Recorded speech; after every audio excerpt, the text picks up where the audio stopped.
तर या ठिकाणी आपण क्वेश्चन नंबर 39 सॉल्व करणार आहे. तर क्वेश्चन नंबर 39 असा आहे, the height of liquid column raise in a capillary tube of certain radius when dipped in a liquid a vertically is 5 centimetre.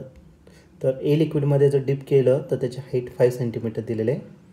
If the tube is deep in similar manner in another liquid B, तर त्याच पद्धतीने आपल्याला दुसऱ्या लिक्विडमध्ये deep करायचं B लिक्विडमध्ये. Of surface tension and density double the value of liquid A. A लिक्विडमध्ये जे ए कॅपिलरीमध्ये जे पण लिक्विड आहे त्याच्यापेक्षा surface tension and density double आहे बीमध्ये. The height of liquid column raise in B would be. तर किती हाईट त्याची रेज झालेली असेल ते आपल्याला फाईंड करायचं. Assume angle of contact same. Angle of contact दोघांचा सेम आहे आणि हा क्वेश्चन 2023ला आलेला होता.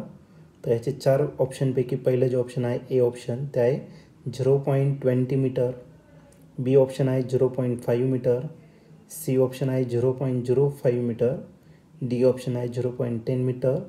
तर या 4 ऑप्शनपैकी या क्वेश्चनचं नेमकं ऑप्शन कोणतं असेल त्याला तर सॉल्व करूया आणि मग डिस्कस करू. या क्वेश्चनमध्ये आपल्याला हाईट दिलं लिक्विड कॉलमचं कॅपिलरी ट्यूबमध्ये ज्याची सर्टे काहीतरी रेडियस आहे डीप इन लिक्विड ए.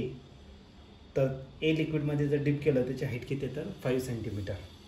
तर हाईट ऑफ ए लिक्विड किती दिलेलं आहे तुम्हाला 5 सेंटीमीटर एवढं दिलेलं आहे. ठीक आहे.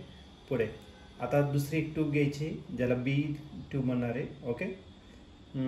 ही जी ट्यूब आहे if the tube is deep in similar manner in another liquid B. दुसऱ्या लिक्विडमध्ये डीप करायचं B. Surface tension and density जी आहे ती डबल आहे. म्हणजे सरफेस टेन्शन ऑफ बी तो किती असणार आहे डबल.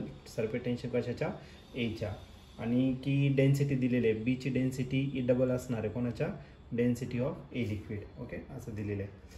हाईट आपल्याला फाईंड करायचं कशामध्ये तर बी लिक्विडची हाईट किती राईज झालेली ते फाईंड करायचं. अँगल ऑफ कॉन्टॅक्ट दोघांचा सेम आहे. मग एचा अँगल ऑफ कॉन्टॅक्ट आणि बीचा अँगल ऑफ कॉन्टॅक्ट कसा आहे सेम आहे. तर आपल्याला काय फाईंड करायचं हाईट फाईंड करायचं कशामध्ये तर बीमध्ये या ठिकाणी आपल्याला हाईट फाईंड करायचं. आता हाईटचा जर फॉर्म्युला जर घेतला तर हाईटचा फॉर्म्युला काय असणार तर 2t cos θ divided by r rho g.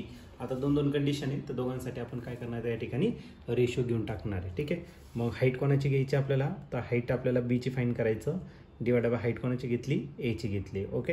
Height कशावरती depend आहे तर हाईटचा फॉर्म्युला 2t cos θ. आता कोणासाठी घ्यायचा हा बीसाठी. टेन्शन पण कोणाचं घ्यायचं बीचं घ्यायचं. ओके. आर रेडियस सारखीच आहे, डेन्सिटी सारखी आहे, जी पण सारखीच आहे.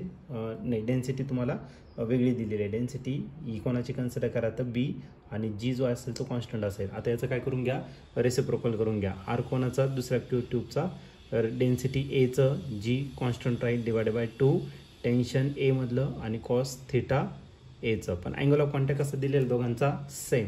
म्हणजे कॉस थिटा काय होणार आहे कॅन्सल. 2 पण काय आला कॅन्सल. आर कॅन्सल, जी कॅन्सल. हाईट जी आहे बीची ती आपल्याला फाईंड करायचं. एची हाईट दिलेली किती 5 सेंटीमीटर. टेन्शन जो दिलेला आहे बीमध्ये तो किती दिला आहे तर 2 टाइम्स टी ए दिलेला आहे. आणि डेन्सिटी जी दिलेली आहे ती किती दिली आहे तर 2 टाइम्स रो ए दिलेला आहे. आणि इकडे काय राहिला रो ए डिवायडेड बाय काय तर T A cancel, rho A cancel, 2 पण कॅन्सल. म्हणजे हा जो एच बी आहे हा किती सेंटीमीटर असणार तर 5 सेंटीमीटर. 5 इकडे डिवाइड इकडे काय झालं तर मल्टिप्लाय. आणि आता ऑप्शन जर बघितलं तर आपल्याला आन्सर सेंटीमीटरमध्ये नाही दिला, आपल्याला कशामध्ये दिलेलं आहे मीटरमध्ये. आणि सेंटीमीटरचं कन्वर्जन मीटर करताना याला काय करावं लागेल 100ने डिवाइड. आकाशमध्ये येणार मीटरमध्ये आणि याचा आन्सर येईल 0.05 मीटर. जर तुम्ही या 4 ऑप्शनपैकी जर बघितलं तर ऑप्शन सी जो आहे तो या ठिकाणी करेक्टली मॅच होतोय. म्हणजे या क्वेश्चनचं जे आन्सर असणार ते ऑप्शन सी. ऑप्शन सी म्हणजेच काय 0.05 मीटर.